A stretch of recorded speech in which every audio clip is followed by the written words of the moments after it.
Happy Valentine's day to all of you.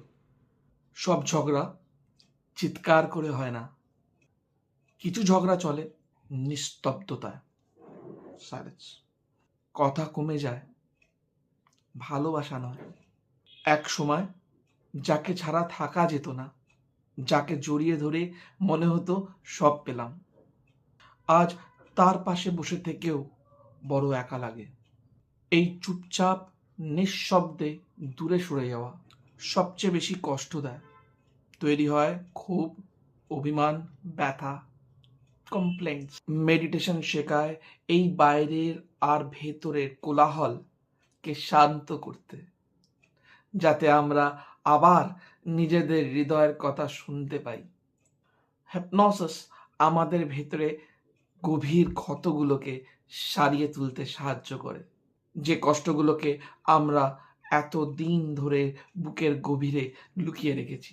ভেতরে জমে থাকা সমস্ত নেগেটিভিটিকে দূর করতে, সেই সব অব্যক্ত ইমোশনসগুলোকে, এক্সপ্রেশনসগুলোকে লেট গো করতে হিপনোসিস আমাদেরকে হেল্প করে।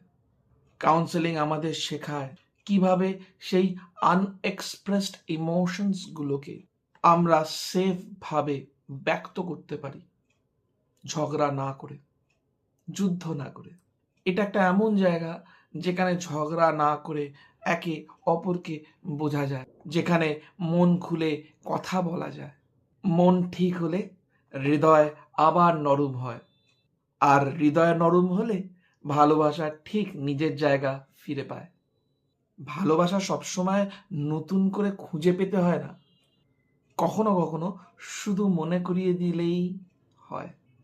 সব সম্পর্ক না বাঁচে না, কিন্তু যেগুলো বাঁচে সেগুলো কাকতালীয়ভাবে বাঁচে না। চলুন আমরা বসি ড্রিম হেলথে, ফেস টু ফেস, 1-to-1, আবার একবার সেই ছিন্ন বিনা নতুন তারে বেঁধে ফেলি। চলুন আমরা কানেক্ট করি, নিজেদেরকে হিল করি এবং আবার করে শুরু করি অ্যাট ড্রিম হেলথ।